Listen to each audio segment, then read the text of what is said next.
안녕하십니까. 이달의 이재준입니다. 여러분 이번 시간은 이제 소방직 마지막 이달의 이재준이 되겠습니다. 그동안 제가 한 약 4달에 걸쳐 가지고 여러분들한테 4번의 모의고사를 선보이면서 같이 해설해드리고 있는데 이번 이제 마지막 시간이 될 것 같고요. 다음부터는 여러분들이 이제 본 수업 때 하는 내용들 잘 따라오시면서 시험 때까지 푹 공부하시고 복습하시면서 여러분의 것으로 만들어가는 시간을 반드시 가져보시기 바라겠습니다.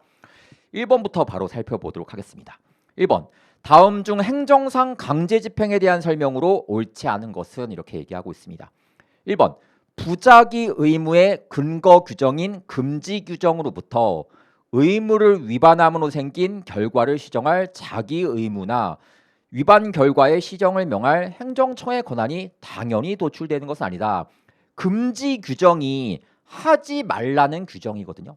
하지 말라는 규정을 위반하게 되었을 때 우리가 행정청이 국민한테 철거 명령이라는 명령할 수 있는 법적 근거가 별도로 존재해야 돼요. 그래서 철거 명령할 수 있는 별도의 법적 근거가 필요하고 그 법의 근거에서 철거 명령을 해서 자기 의무로 도출시킨 다음에 하는 게 맞지. 금지 규정으로부터 철거 명령할 수 있는 법적 근거가 바로 도출되는 것은 아니다라고 한다는 거 알고 있으시겠죠? 2번입니다. 장기간 시정명령을 이행하지 아니하였더라도 그 기간 중에는 시정명령의 이행기회가 제공되지 아니하였다가 뒤늦게 시정명령의 이행기회가 제공된 경우라면은 시정명령 이행기회 제공을 전제로 한 1회분의 이행강제금만을 부과할 수 있고, 그 다음 중요한 멘트죠.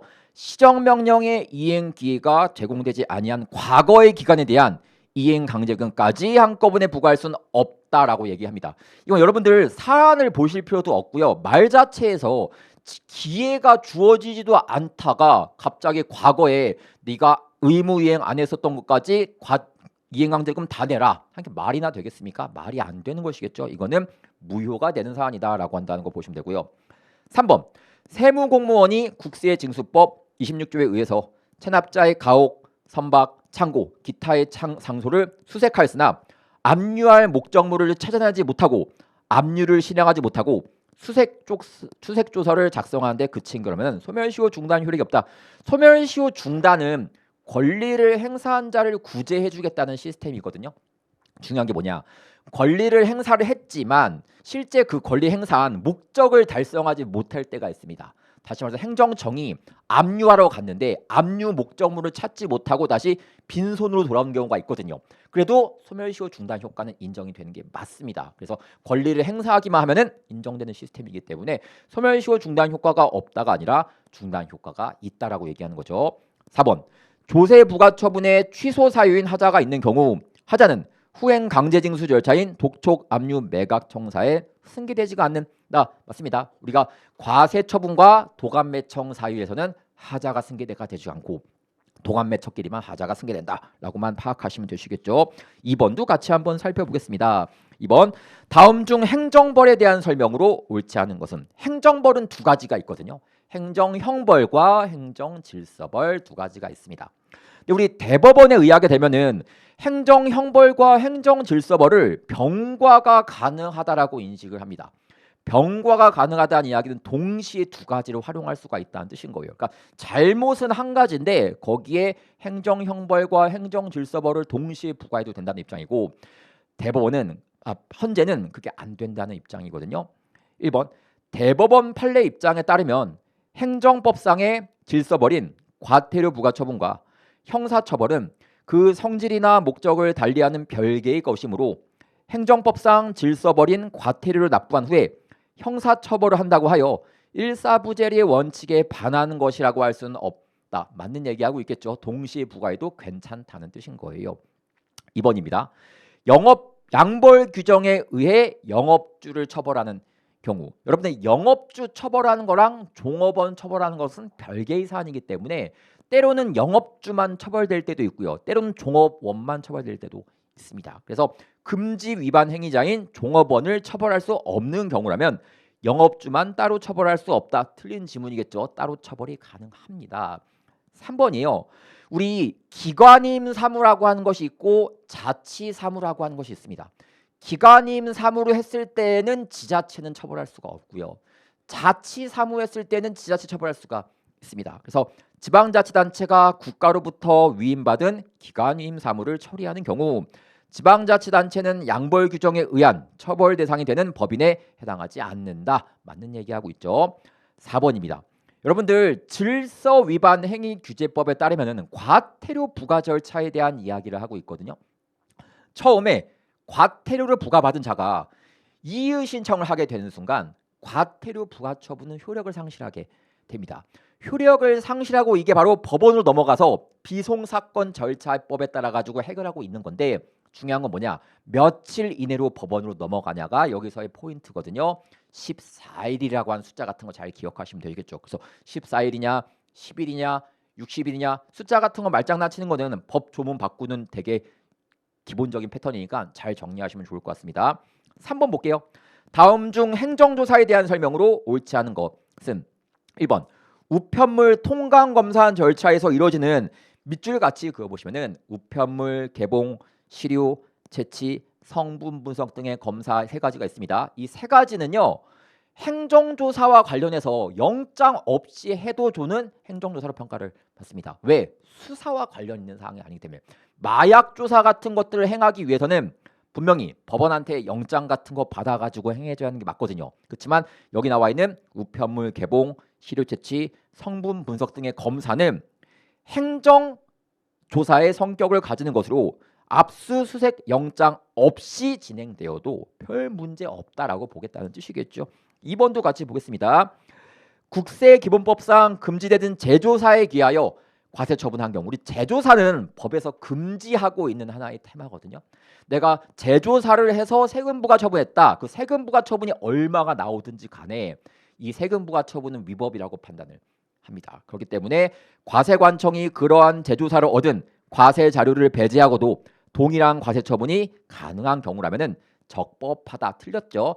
동일한 과세 처분이 가능하다라고 해도 역시 위법하다가 맞는 표현이고요.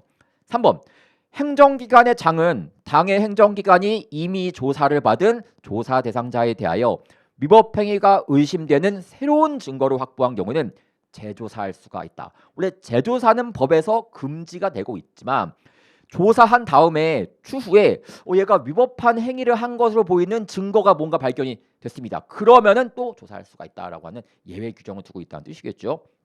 4번 행정기관 장이 조사 대상자의 자발적인 협조를 얻어 행정조사를 실시하고자 하는 경우 조사 대상자는 문서, 전화, 구두 등의 방법으로 당의 행정조사를 거부할 수가 있다. 맞습니다. 그래서 행정부가 국민한테 너 이 조사 좀 할래? 라고 얘기했을 때 내가 거부하고 싶은 거예요. 거부할 때는 수단의 제한이 없어가지고 문서도 가능하고 전화도 가능하고 말로도 가능하구나 라고만 느끼시면 된다는 뜻이겠죠. 4번입니다. 다음 중 국가배상법 2조에 대한 설명으로 옳지 않은 것은 1번 경과실로 불법 행위를 한 공무원에다가만 체크해 주시기 바라겠습니다. 여러분들 공무원이 고의냐 중과실이냐 이때는 공무원 개인도 책임을 지는 시스템이라고 말씀드렸고요. 공무원 개인이 경과실 때는 공무원 개인은 책임지지 않습니다. 근데 만약에 국민이 경과실 있는 공무원한테 돈을 달라고 소송을 제기하게 된 거예요. 그럼 그 경과실 있는 공무원이 현명하다라고 한다면은 저기 죄송하지만 경과실에 있는 공무원은 책임이 없으니까 국가나 지자체한테 돈 달라고 하세요 라고 돌려보내는 것이 맞거든요. 내가 실수해가지고 피해자한테 돈을 줘버리게 되었습니다. 그럼 사실 피해자 입장에서는 피해받은 거에 대해서 배상받은 것이기 때문에 피해자와의 관련성은 끝나는 것이겠고 추후에 그 공무원이 국가나 지자체한테 구상권 행사하면 된다는 뜻이거든요. 그래서 경과실로 불법 행위를 한 공무원이 피해자에게 손해를 배상하였다면 이는 타인의 채무를 변제한 경우에 해당하지만 피해자는 공무원에게를 반환할 의무가 없다. 그래서 공무원에게 반환할 필요는 없겠죠. 공무원이 추후에 국가나 지자체한테 구상권 행사해서 돈을 돌려받을 수 있을지언정 피해자한테 다시 돈 돌려줘라고 얘기할 필요는 없다는 뜻인 거예요. 2번 처분이 있은 후 근거법률이 위헌으로 결정되었다. 처분을 할 당시까지는 그 번이 합헌이었는데 추후에 처분 이후에 근거법이 위헌이 된 케이스입니다. 그럼 일단 공무원의 고의나 과실이 있었던 케이스냐? 그건 아니란 뜻이겠죠. 공무원은 그 당시는 합헌인 법을 갖고 처리한 사안이기 때문에 공무원한테 네가 일부러 위법한 짓을 했다, 실수로 위법한 짓을 했다라고 단정하기는 어렵다는 뜻인 거예요. 그래서 추후에 근거법이 위헌이 된다고 하더라도 공무원의 고의과실이 있다고 단정할 수는 없겠구나. 3번 보시면 되시겠습니다. 경찰관 직무집행법상 경찰관에게 재량에 의한 직무수행 권한을 부여한 것처럼 되어 있으나 출동할지 말지가 경찰관의 재량이겠지만 경찰관에게 권한을 부여한 취지와 목적에 비추어 볼 때 구체적 사정에 따라 경찰관이 그 권한을 행사하여 필요한 조치를 취하지 않는 것이, 즉 출동을 안 한 것이 현저하게 불합리하다고 인정되는 경우에 권한의 불행사는 직무 의무를 위반한 것으로 위법하다라고 평가할 수가 있다는 뜻이겠죠. 다음에 이제 5번 문제 같이 한번 살펴보겠습니다. 다음 중 국가배상법에 대한 설명으로 옳지 않은 것은 1번 공무원이 직무를 수행하면서 근거법령에 따라 구체적 의무를 부여받았어도 그것이 밑줄같이 그어보겠습니다. 국민 개개인의 이익을 위한 것이 아니라 전체적으로 공공 일반의 이익을 위한 것이라면 그 근거법 자체가 사익보호와 관련이 없고 오로지 공익만을 보호하기 위한 것이라면 이란 뜻이겠죠. 설사 그 법을 위반해서 국민한테 피해를 준다고 하더라도 상당 인과관계가 있다고 인정하지를 않습니다. 그렇기 때문에 국가나 지자체가 배상 책임지는 것은 아닌 거구나라고 얘기할 수가 있고요. 2번, 자 이건 되게 좀 어려운 내용이긴 한데 우리 이중배상 금지 원칙이라고 얘기해요. 이중배상 금지. 자, 이중배상 금지 원칙은 뭐냐면은 우리가 군인, 군무원, 경찰, 예비군 이런 분들이 다른 공무원의 위법한 직무집행행위로 뭔가 손해를 받게 되었을 때 이들에 대해서 금전적으로 메꿔주는 법이 있거든요. 국군보라고 하는 거 기억하시면 국군보. 국가유공자 관련된 법, 군인연금법, 보훈보상자법 이런 세 가지 법이 존재하고 있습니다. 이 세 가지 법에 의해 가지고 보상을 받아요. 보상을 받으니까 굳이 또 국가배상 청구 소송 제기해서 돈 받을 생각하지 말자라고 하는 것을 이중배상 금지 원칙이라고 합니다. 다시 말해서 이 법에 따라 가지고 돈 받으니까 굳이 또 국가배상 청구 소송 제기해서 돈 받을 생각을 하지 말자고 하는 것이 바로 이중배상 금지 원칙이에요. 그럼 생각해 보겠습니다. 이중배상 금지 원칙은 보상을 받으니까 배상 청구하지 말자지 배상을 받았다고 해서 국가배상을 청구받았다고 해가지고 보상을 청구하지 못하게 하는 그런 규정은 아니라는 뜻인 거예요. 그래서 만약에 내가 국가배상 청구 소송을 제기해서 돈을 받았습니다. 그러면은 국군보에 따라 가지고 또 보상을 청구할 수가 있느냐? 그게 가능하죠.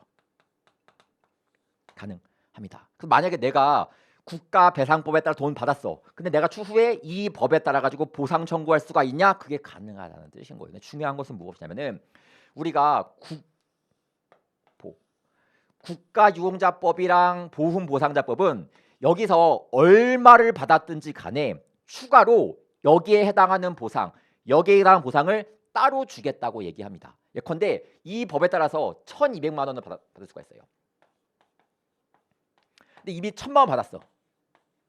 그러면은 1,000만 원 받았다고 하더라도 이 법이나 이 법에 따라서 보상을 청구할 때는 1,200을 그대로 다 주겠다고 이야기를 해요. 결국 나는 2,200만 원을 받을 수 있게 되는 거구나 라고 얘기합니다. 근데 군인연금법에 의하게 되면은 조금 다르게 봐요.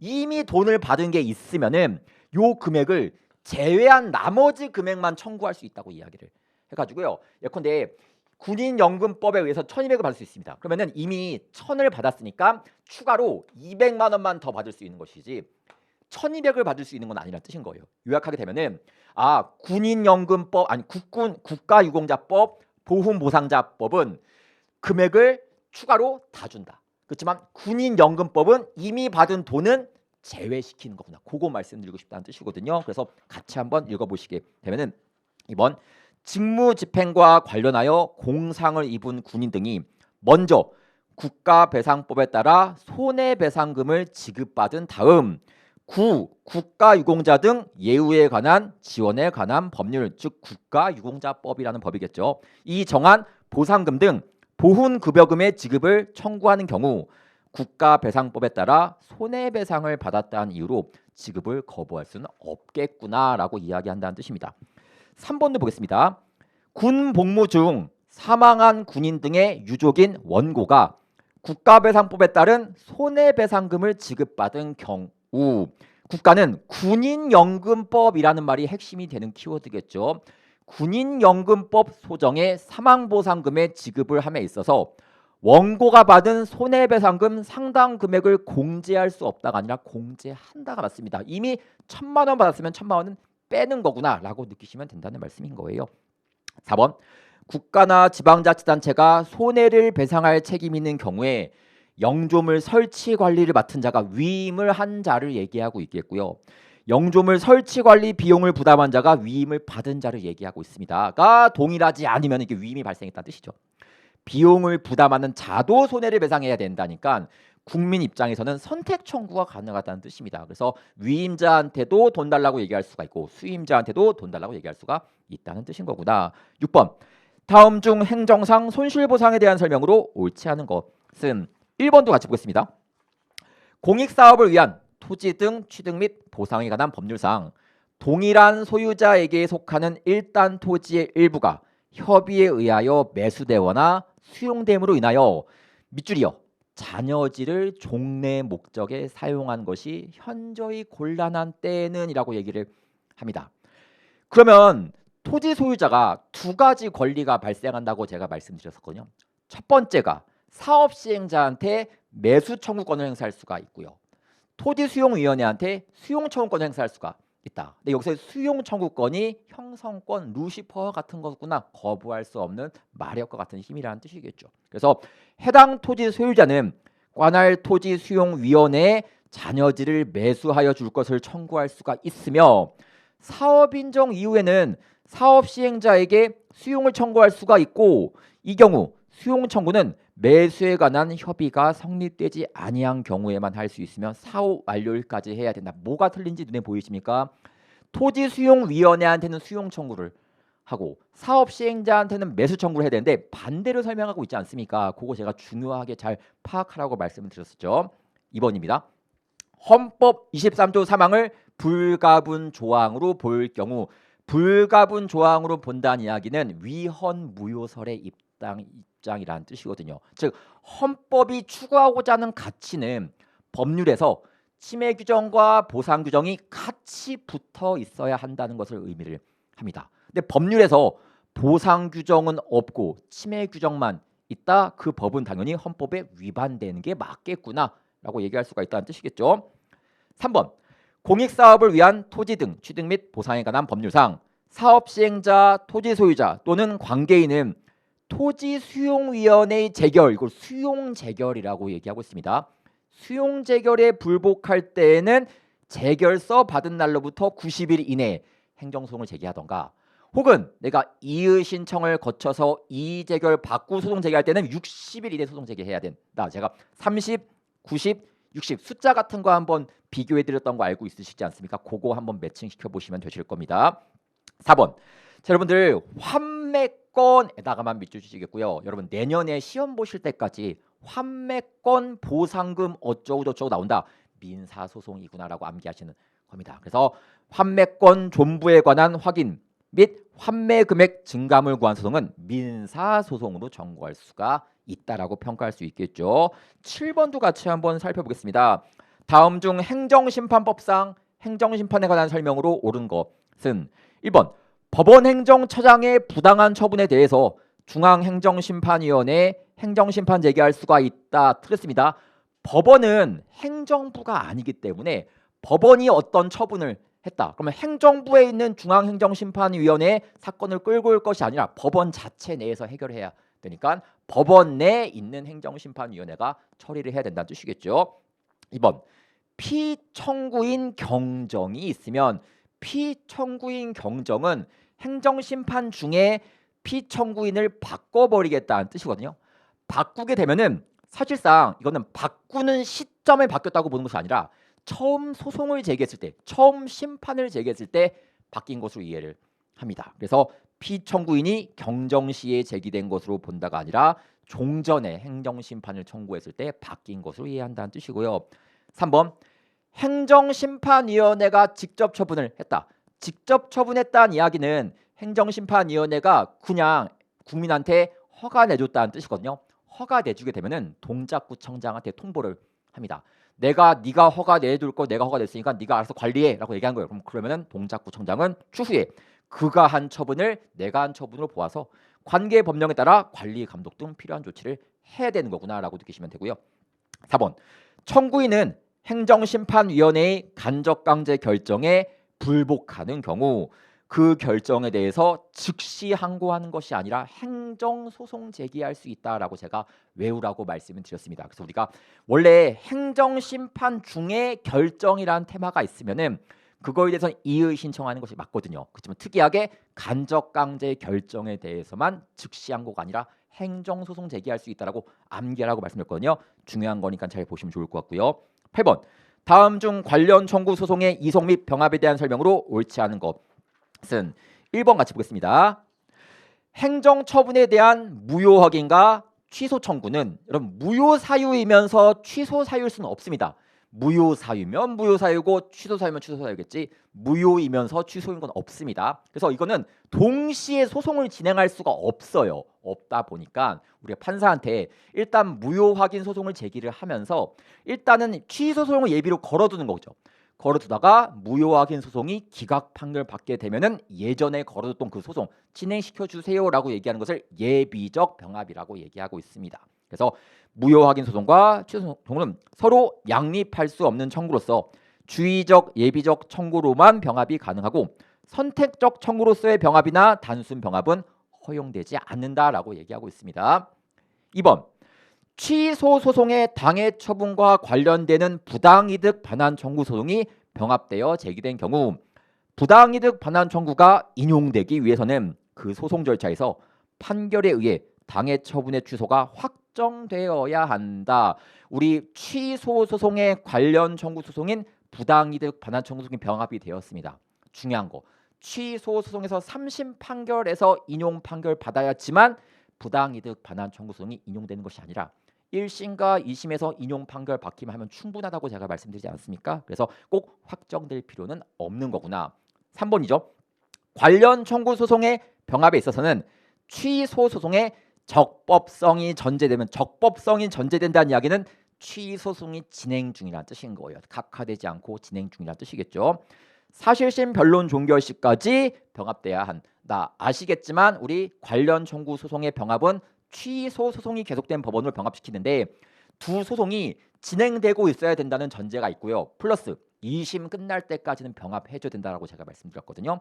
4번 취소 소송과 관련 청구 소송을 병합할 경우 취소 소송이 계속된 법원에 병합해야 된다. 당연한 이야기하고 있겠죠. 9번 다음 중 법률상 이익에 대한 설명으로 옳지 않은 것은 1번 대법원은 대한의사협회에다가만 밑줄 같이 한번 그어주시겠고요. 수학 반대기호 표시하시겠습니다.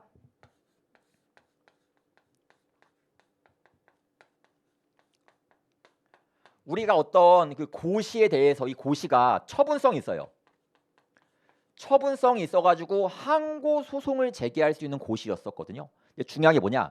대한의사협회는 소송을 제기할 수 있는 원고적 격이 없고 제약회사는 원고적 격이 있는 케이스였었거든요. 그 암기해서 제가 따로 분류해서 공부하라고 말씀드렸습니다. 2번 도시 및 주거환경정비법상 조합설립추진위원회 구성 승인을 다투는 소송 계속 중 조합설립 인가 처분이 이루어졌다면 이란 멘트가 등장을 합니다. 그래서 조합설립추진위원회 구성 승인이 조합설립추진위원회를 완성시켜주겠다는 인가의 성격을 띠고 있는 행정이거든요. 이거에 대한 소송 중에 재개발 조합이 탄생이 된 거예요. 그러면 더 이상 그거에 대한 소송 제기할 실익은 없다라고 했었던 게 우리 판례 입장이었었죠. 3번 학교법인의 임원 취임 승인이 취소 처분 후 임원의 임기가 만료되고 9. 사립학교법 소정의 임원 결격 사유 기간마저 경과한 경우에는 취임 승인이 취소된 임원은 취임 승인 취소 처분의 취소를 구할 소외이익이 없다가 아니라 소외이익이 있다라고 제가 말씀드렸습니다. 여러분 아시겠지만 임기가 만료되었다고 하더라도 긴급 처리권을 행사해서 내가 그 학교에서 결정하는 그 결정 과정에 이사로 뛰어 들어가지고 의결권을 행사할 수가 있고 그거에 대한 대가로 돈을 받을 수 있다고 제가 말씀드리지 않았습니까? 설사 임기가 만료되었다고 하더라도 내가 그 임원 취소만 사라진다라고 한다면은 내가 정상적으로 임기를 만료한 케이스가 되는 것이기 때문에 긴급 처리권 행사에서 돈을 받을 수 있는 권리가 생성될 수가 있습니다. 그러다 보니까 설사 임기가 만료되었다고 하더라도 내한테 임원 취임 승인 처분의 취소송 다툴 수가 있냐? 당연히 가능하다라고 얘기한다는 거 알고 있으시겠죠? 4번 장래의 제재적 가중 처분 기준을 대통령령이 아닌 불령 형식으로 정한 경우에도 이미 제재 기관이 경고한 제재 처분의 취소를 구할 법률사항 이익이 인정이 된다. 맞습니다. 우리 가중 요건 규정이 법률에 규정되든 대통령이 규정되든 불령 규정되든 똑같이 가중 요건으로서의 효력을 인정해 주는 것이기 때문에 설사 영업 허가 내가 영업 취소에 대한 소송이 끝났다라고 하더라도 가중 요건 규정이 있으면 소송 진행한다는 거 알고 있으시겠죠? 진행시키는 거구나라고 한다는 것을 파악하시면 되시겠습니다. 10번 다음 중 항고 소송의 피고 적격과 소송 참가에 대한 설명으로 옳지 않은 것은 1번 행정 권한을 대리하는 대리기관이 이걸 대리청이라고 얘기하고 있죠. 대리 관계를 표시하고 피대리 행정청을 대리하여 처분을 한 경우 그에 대한 항고 소송의 피고는 피대리 행정청이 된다. 피대리 행정청이 대리를 받는 행정청, 대리권을 수여한 행정청을 의미를 하고 있겠죠. 맞습니다. 2번 합의제 행정청의 처분에 대해서는 합의제 행정청이 피고가 되므로 부당 노동 행위에 대한 구제명령 등 중앙노동위원회 처분에 대한 소송에서는 중앙노동위원회 위원장이 피고가 된다. 아시겠지만 합의제 행정청 자체가 피고가 되는 것은 맞는데 특이하게 노동위원회의 처분은 노동위원회 위원장이 피고된다고 제가 말씀을 드렸습니다. 3번 피고가 잘못 지정한 때에는 법원은 직권 또는 원고의 신청에 의해 피고를 경정하여야 한다. 여러분 피고 경정이라고 하는 게 뭘 뜻하는 거냐?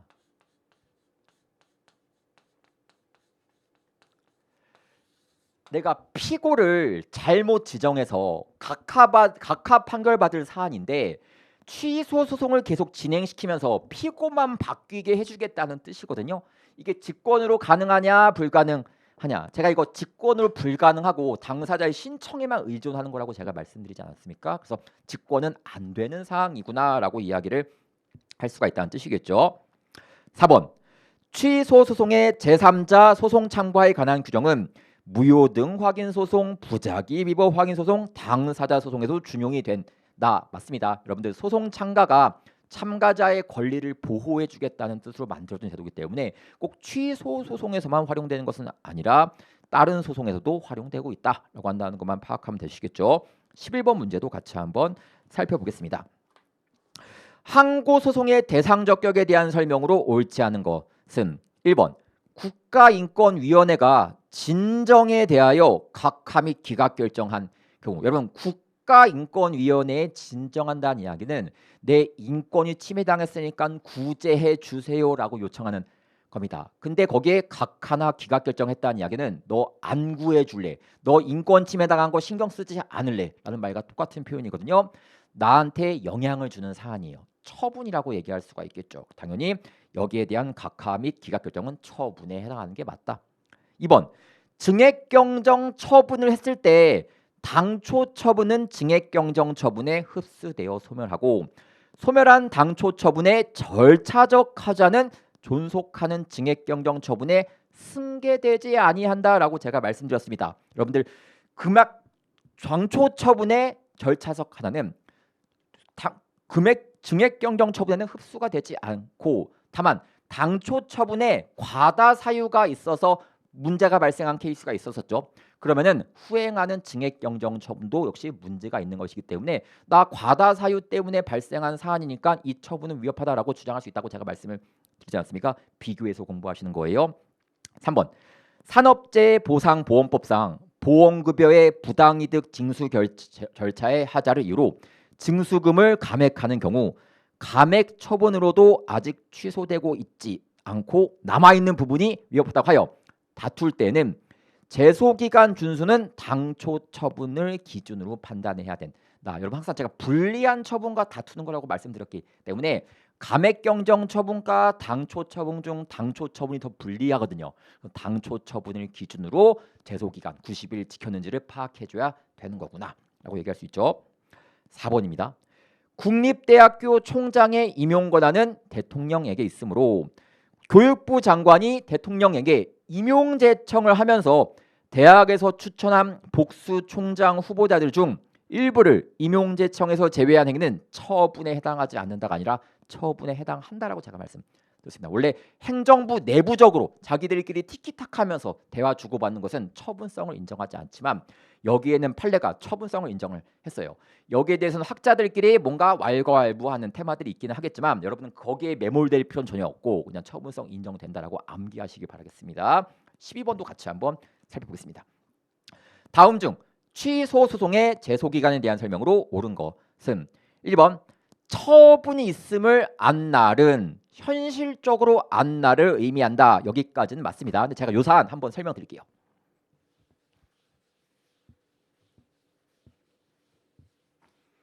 자, 내가 3월 7일이 처분 예정일입니다.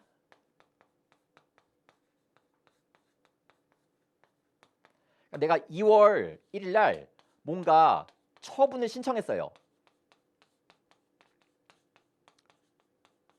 해가지고 이날이 처분이 나오는 예정일이거든요. 근데 이 3월 7일 날 어떤 처분이 나올지가 너무 궁금한 거야. 그래가지고 이 사람이 2월 7일 날 정보 공개를 청구합니다.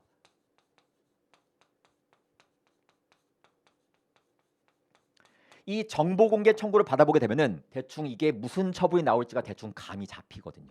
그래서 정보 공개 청구 결과 2월 10일 날 너는 이 처분이 거부당할 것이다 라는 메시지인 거부 처분이 나오게 될 것이다.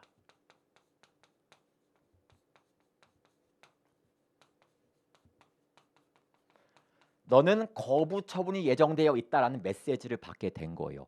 그래가지고 아니나 다를까 3월 7일 날 진짜 거부 처분이 나왔습니다. 그렇습니다. 그래서 이 사람이 이제 소송을 제기한 거죠. 감히 나한테 거부했냐라고 소송을 제기했는데 언제 소송을 제기했냐면은 6월 3일 날 취소송을 제기한 거예요. 그러니까 이 사람은 자기 딴에는 6월 5일까지만 소송 제기하면 된다고 생각했었던 겁니다. 왜? 3월 7일부터 6월 5일까지가 우리가 취소송을 제기할 수 있는 그 기간이기 때문에 이때까지만 제기하면 되겠지라고 생각해서 6월 3일 날 소송을 제기한 거예요. 특이하게 1심 법원과 2심 법원은 이거 각하 판결 내렸습니다. 왜 각하 판결 내렸냐? 너는 사실 2월 10일 날 거부 처분이 있을 것을 알고 있지 않았냐? 안 때부터 90일 내에 소송 제기하면 대충 제가 정확하게는 모르겠지만 5월 대충 한 8일 정도까지가 되거든요. 너는 5월 8일까지는 소송 제기 들어가 줘야 될 사안인데 왜 이때 와서 소송 제기하고 있냐라고 해가지고 1심과 2심은 각하 판결 내던 사안이에요. 근데 3심은 진행시켰습니다. 이거 소송 제소 기간 지켰다고 파악을 했어요. 왜? 우리가 처분이 있으면 안날은 실제 안날을 이야기하는 것이기 때문에 이날은 실제 안날이 아니라 그냥 이런 것이 나올 거야 라고 하는 그냥 메시지만 전달하는지 실제 안날은 3월 7일 실제 안날이기 때문에 이때서부터 기산하게 되면은 아직 6월 5일은 지나지 않았으니까 충분히 소송 진행시킬 필요가 있다라고 하는 사안이거든요. 그래서 2번, 1번 처분이 있음을 안날은 처분이 있었다는 사실을 현실적으로 안날을 의미하므로 처분서를 송달받기 전 정보공개 청구를 통하여 처분을 하는 내용의 일체의 서류를 교부받았다고 하더라도 그 서류를 교부받은 날부터 제소기간이 기산되는 건 아니라는 뜻이겠죠. 2번입니다. 고시 또는 공고에 의해서 행정처분을 한다. 보통 별말 없으면은 불특정 다수인한테 한다고 보세요. 고시나 공고가 이루어진다는 불특정 다수인한테 행해진다. 그럼 여기서 이제 안날이 언제냐? 근데 불특정 다수인한테 고시하게 되면은 앞날이 사람마다 다 제각각일 수밖에 없습니다. A는 예컨대 3월 7일 날 처분 알았고요. B는 3월 8일 날 알았고 C는 3월 9일 알았습니다. 그래서 앞날이 다 다르니까 그냥 약속했어요. 그냥 효력 발생일을 앞날로 보자. 실제 안 게 아니라 고시가 효력 발생한 일을 앞날로 보자라고 약속해버리게 되었습니다. 그래서 그 행정처분에 이해관계를 갖는 사람이 고시 또는 공고가 있었다는 사실을 현실적으로 앞날에 행정처분이 있음을 알았다고 보는 것이 아니라 고시가 효력 발생한 날을 그냥 앞날로 보자라고 약속해버리게 되었던 거죠. 3번 행정심판을 거친 후 취소소송의 제소기간은 재결서 정본을 송달받은 날부터 1년이 아니라 90일 이내에 소송을 제기해야 된다. 4번 처분의 불가쟁력이 발생했고 불가쟁력이 발생했다는 이야기는 소송 제기할 기회를 놓쳤다는 뜻이고요. 행정심판 제기할 기회를 놓쳤다는 말과 똑같은 표현인 겁니다. 그래서 예를 들어서 이때 처분이 있으면 알았습니다. 90일입니다. 그럼 이때가 되는 순간 그냥 불가쟁력이 발생했다고 하죠. 불가쟁력. 이 말은 취소 심판도 제기할 수가 없고요. 무효 확인 심판을 제기할 수도 없다는 뜻인 겁니다. 죄송합니다. 취소 소송이죠. 취소 심판도 제기할 수가 없고 취소송을 제기할 수 없다는 말과 똑같은 표현입니다. 근데 내가 못 먹는 감을 찔러본다는 심정으로 행정청한테 문의를 해본 거예요. 저 행정심판 제기할 수 있습니까? 라고 하니까 더 웃긴 게 행정청이 너 행정심판 제기 가능해 라고 잘못 알려준 겁니다. 동작구청장이 잘못 알려준. 내가 드디어 내가 행정심판을 제기할 수 있구나 라고 하는 걸 알아가지고 이때 취소심판 제기했습니다. 행정심판위원회한테 취소심판 제기한 거예요. 행정심판위원회가 보니까 어이가 없지. 왜? 아니 90일 전에 이 사건 갖고 와야 되지. 왜 이거 90일 지나서 갖고 오냐라고 해서 당연히 각하제결을 낼 수밖에 없겠죠. 그럼 이 각하제결을 받은 날부터 90일 내에 소송 제기할 수가 있냐? 그건 아니라는 뜻인 겁니다. 불가쟁력이 발생한 이후에는 각하제결 받아도 이거는 그때서부터 기산점 산정하는 것은 아니기 때문에 취소송 제기는 못할 것이구나라고 이야기한다는 거 중요하다고 했었습니다. 그래서 불가쟁력이 발생하였고 그 이후에 행정청이 당해 처분에 대해 행정심판 청구를 할 수 있다고 잘못 알렸다면 처분의 취소 소송의 제소 기간은 행정심판 재결서를 받은 날부터 기산되는 것이 아니다라고 한다는 것을 알고 있으시겠죠. 13번 보겠습니다. 다음 중 소송법상 집행정지에 대한 설명으로 옳지 않은 것은 1번 행정소송법상 가구제와 관련하여 거부처분에다가만 밑줄같이 그어주시겠고 여러분 아시겠지만 거부처분은 집행정지의 대상이 되지가 않습니다. 그래서 거부처분은 효력이 정지되어도 거부처분이 없었던 것 같은 상태에 만드는 것에 지나지 아니한 것은 정지할 필요성이 없다라고 얘기하고 있죠. 2번 여러분 집행정지의 적극적 요건과 소극적 요건이 있습니다. 적극적 요건은 내가 집행정지를 하기 위해서 내가 갖추고 있어야 될 요건을 말하는 거고 소극적 요건은 집행정지를 하기 위해서 갖고 있으면 안 되는 요건을 소극적 요건이라고 얘기를 합니다. 그럼 당연히 집행정지는 나한테 좋은 거니까 내 개통실비를 멈춰주겠다고 하는 것이기 때문에 이거는 누가 입증하냐? 원고가 입증해야겠죠. 국민이 입증해야겠죠. 나는 집행정지할 요건을 갖추고 있습니다는 원고가 입증해봤습니다. 그럼 소극적 요건은 집행정지를 싫어하는 쪽에서 입증해야 될 사안이기 때문에 행정청이 입증해야겠죠.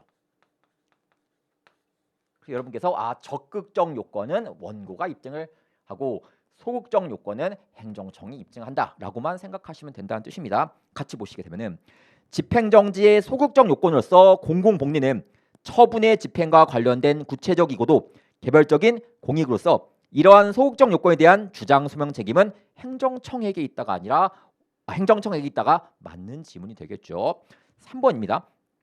집행정지 결정 또는 기각 에 대해서는 즉시 항고할 수가 있다. 여러분 즉시 항고한다고 하더라도 그 집행정지 결정에 영향 주는 건 아니라고 한다는 거 알고 있으시겠죠? 그래서 집행정지 결정에 대한 즉시 항고에는 결정의 집행을 정지한 효력이 아니라 결정 집행한 효력은 없는 거구나라고 한다는 것을 말씀드렸습니다.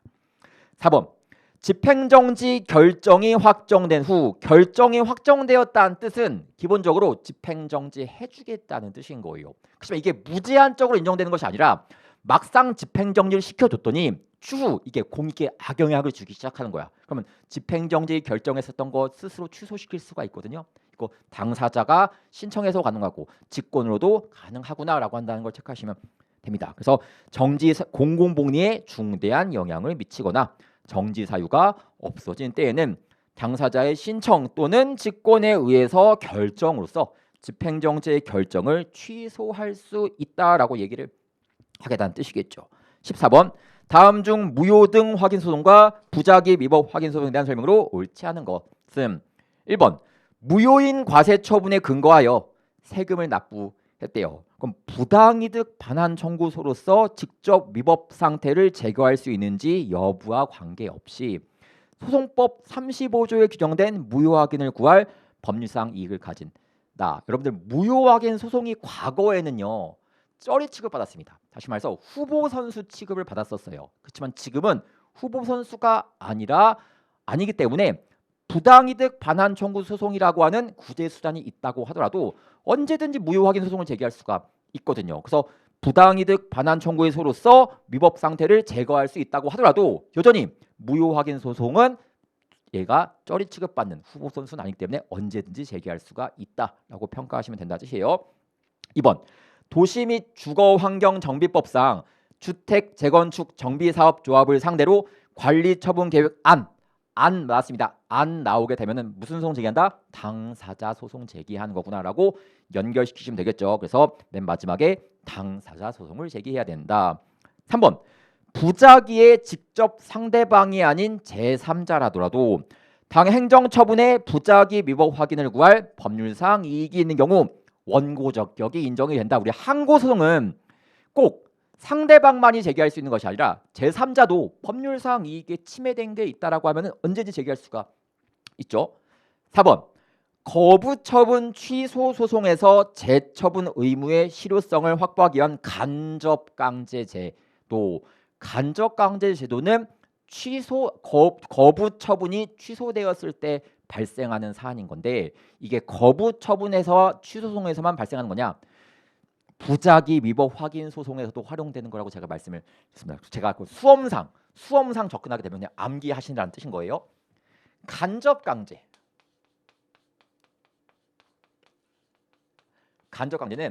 취소 소송이랑 무효 확인 소송에서 활용되고 있습니다. 다른 소송에서 등장한 개념이 아니라는 뜻인 거예요. 죄송합니다. 부작위 확인 소송.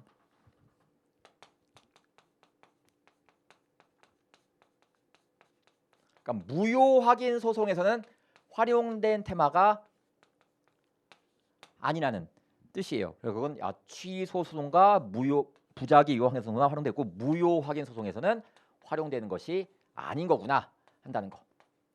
그걸 좀 정리하시면 된다는 말씀이겠죠. 그래서 잘 정리하시면 감사드리겠고요. 그 다음에 보겠습니다. 4번 풀었고요. 그다음 15번 마지막 문제 풀어보겠습니다. 다음 중 당사자 소송에 대한 설명으로 옳지 않은 것은 여러분 형식적 당사자 소송이 뭐냐면은 겉보기에는 당사자 소송인데 속을 들여다보니까 처분을 다투고 있는 케이스라고 말씀드렸거든요. 그러니까 겉보기에는 원고와 피고가 사람끼리 다투고 있는 거예요.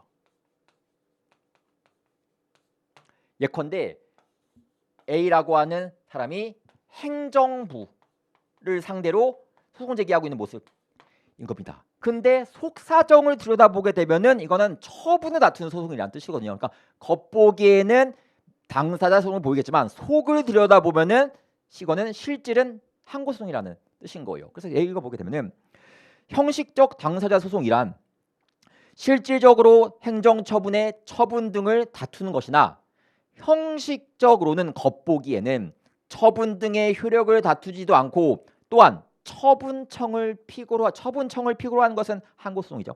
처분청을 필요로 하지도 않고 대신 처분 등으로 인해 형성된 법률 관계를 다투기 위해 관련 법률 관계 일방 당사자, 관련 법률 관계 일방 당사자가 사람이라는 뜻이거든요. 사람을 상대로 필요로 하여 제기하는 소송을 의미한다라고 이야기하겠다는 뜻이겠죠. 2번입니다.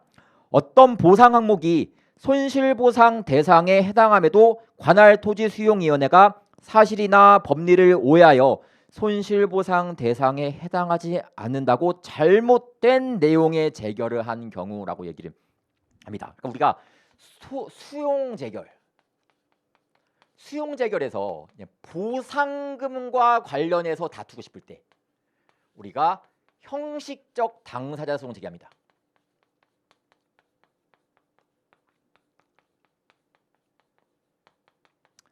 그러니까 수용 재결에 다른 거는 뭐 크게 나한테 뭐 영향 미치지 않아. 나는 괜찮은데 보상금만을 다투고 싶을 때는 일명 보상금 증감에 관련된 소송이라고 해가지고 형식적 당사자 소송을 취하고 있거든요.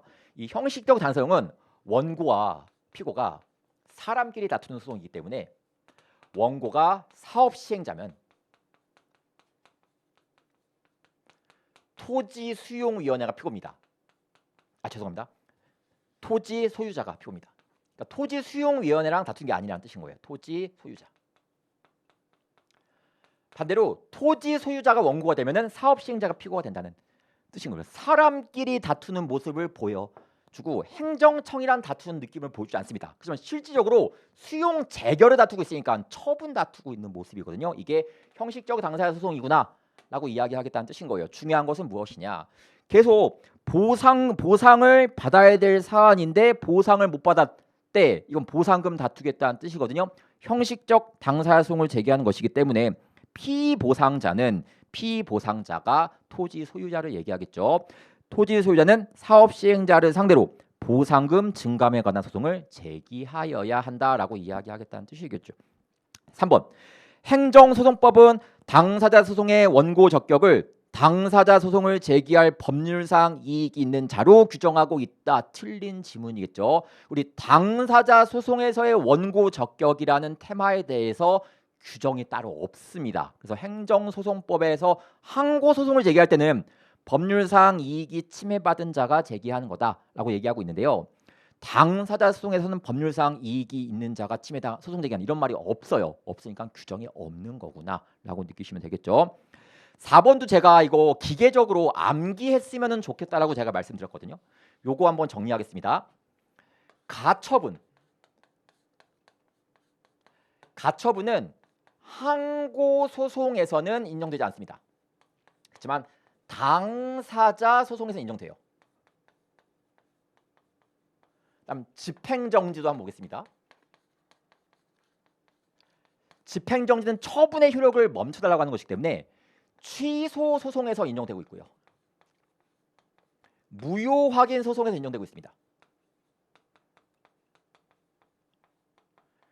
그런 뉘앙스로 가주시면 됩니다. 뭐 부작위 미법 확인 소송이라고 한다던가 당사자 소송은 애초에 처분의 효력을 멈춰달라 이런 뜻에 담긴 집행정지를 활용할 수는 없다는 뜻이니까 요건 여러분들께서 반드시 좀 기억하시면 좋겠다는 말씀 드린다는 뜻이겠죠. 그래서 살펴보시게 되면은 당사자 소송에 대하여 행정소송법 23조 2항의 집행정지에 관한 규정이 준용되지 아니하므로 이를 본안으로 하는 가처분에 대해서는 민사집행법상의 가처분에 관한 규정이 준용되어야 한다. 당사자 소송에서는 가처분은 준용되는 거구나 한다는 것을 파악하시면 된다는 뜻이겠죠.